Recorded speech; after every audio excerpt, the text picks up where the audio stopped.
Bumi itu bulat karena globe bentuknya bulat. Tidak, bumi itu datar karena peta saja bentuknya datar. Debat antara penganut teori bumi bulat dan bumi datar sebenarnya sudah ada sejak berabad-abad yang lalu. Dan tentu saja bumi itu berbentuk bulat.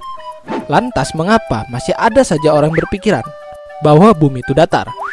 Di video kali ini kita tidak membahas tentang kebenaran tentang teori bumi bulat atau bumi datar, karena bahkan anak SD sekalipun sudah tahu bahwa bumi itu bulat. Dalam video kali ini kita akan membahas tentang sejarah masuknya dan dikenalnya teori bumi bulat dan bumi datar. Pasang sabuk pengaman kalian dan bersiap-siaplah, karena kita akan pergi menjelajahi sejarah dunia berabad-abad yang lalu. Pada zaman Mesir kuno, peradaban Mesopotamian, orang-orang di Mesir kuno beranggapan bahwa bumi mereka berbentuk seperti piring yang dikelilingi oleh laut. Berbeda lagi dengan kepercayaan India kuno yang mempercayai bahwa bumi adalah sebuah piringan yang terdiri dari 4 benua yang dikelompokkan di sekitar Gunung Meru yang bentuknya seperti kelopak bunga. Kepercayaan dan pengetahuan mengenai bumi datar ternyata sudah ada sejak sebelum ada pemikiran bahwa bumi berbentuk bulat. Ditambah lagi, orang zaman dulu juga percaya kalau matahari lah yang mengelilingi bumi. Kepercayaan bahwa bumi berbentuk datar merupakan ciri khas kosmologi kuno sampai sekitar abad ke-4 sebelum Masehi. Sampai pada akhirnya ada ilmuwan yang membuktikan bahwa bumi itu bulat dan dapat dibuktikan secara ilmiah. Gagasan bumi bulat dikemukakan oleh seorang filsuf Yunani kuno, yaitu Pythagoras, pada abad ke-6 sebelum Masehi. Meskipun kebanyakan masyarakat dulu lebih meyakini model bumi datar, Pythagoras ini juga membangun kembali teori Aristoteles yang diperbaiki oleh Eratosthenes pada abad ke-3 sebelum Masehi, di mana ia memiliki bukti-bukti empiris yang dapat membuktikan bahwa bumi itu bulat. Pada tahun 1492, era dunia baru telah dimulai. Istilah dunia baru disematkan setelah Christopher Columbus yang berhasil menemukan benua Amerika, yang sebelumnya menganggap bahwa bumi hanya terdiri dari Eropa, Asia, dan Afrika atau dunia lama. Selama ini banyak muncul pemahaman bahwa pelayaran Columbus itu untuk membuktikan bahwa bentuk bumi itu bulat. Namun tujuan sebenarnya pelayaran Columbus selain eksplorasi dunia baru adalah pengukuran luas samudra, bukan pembuktian bentuk bumi. Pada tahun 1519, pelayaran Ferdinand Magellan, tepat 500 tahun yang lalu, membuktikan bahwa bumi itu berbentuk bulat. Pelayaran Ferdinand Magellan dimulai dari pelabuhan di Spanyol. Ia memimpin rombongannya berlayar menuju ke arah selatan, melintasi Samudra Atlantik, menuju ke Amerika Selatan. Di ujung benua Amerika Selatan ada selat yang bernama Selat Magellan, selat yang menghubungkan Samudra Atlantik dengan Samudra Pasifik. Perjalanan Ferdinand Magellan memerlukan waktu yang cukup lama, hingga Ferdinand Magellan meninggal di Filipina dalam peperangan antara penduduk setempat pada tahun 1521. Walaupun pemimpinnya meninggal, rombongan ini tetap melanjutkan perjalanan mereka.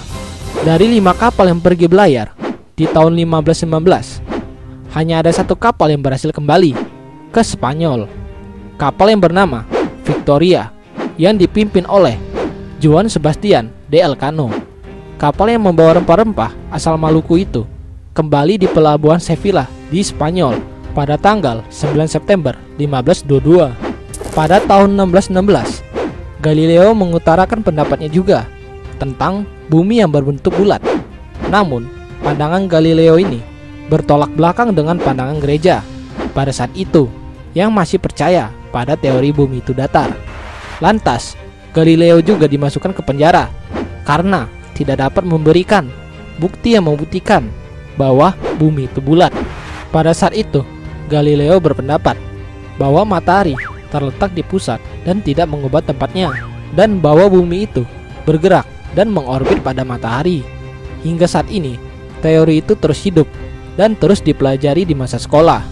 Kemudian, di pertengahan 1800-an, hipotesis modern yang mendukung teori bumi datar dicetuskan oleh seorang penemu asal Inggris yang bernama Samuel Robotham. Teori ini didukung oleh buku yang ia tulis sendiri yang berjudul Zetetic Astronomy yang menyangkal teori bumi bulat. Samuel Robotham pun mendirikan komunitas Flat Earth Society pada tahun 1956 dan anggotanya percaya bahwa bumi itu berbentuk datar karena terlihat datar. Inilah asal muasal komunitas bumi datar. Menurut gagasan Flat Earth Society, bumi adalah piringan datar dengan kutub utara di pusatnya dan dinding es yang menjulang di sekelilingnya. Matahari, bulan, dan bintang-bintang disebut berada tidak jauh dari New York dan London. Percobaan ilmuwan untuk memberikan bukti bahwa bumi itu bulat tidak berhenti sampai di situ. Hingga pada tanggal 24 Desember 1968, misi antariksa Apollo 8 berhasil mendapatkan foto bumi yang didukung. Dan hasil temuan gambar bumi dari Apollo 8 disebut Earthrise. Butuh waktu beratus-ratus tahun untuk membuktikan bahwa bumi itu berbentuk bulat. Di tahun 1950-an, Flat Earth Society bangkrut. Namun, internet membuat orang percaya dengan bumi datar dan menyebarkannya kembali teori tersebut. Tak lama setelah orang pertama kali berjalan di bulan, pendiri asal Flat Earth Society meninggal. Anggota berdedikasi untuk menjaga teori ini agar tetap hidup. Selama bertahun-tahun, yang percaya semakin tumbuh dan menyebar, dan akhirnya mengumpulkan anggota sekitar 3.500 Flat Earthers di tahun 1990-an.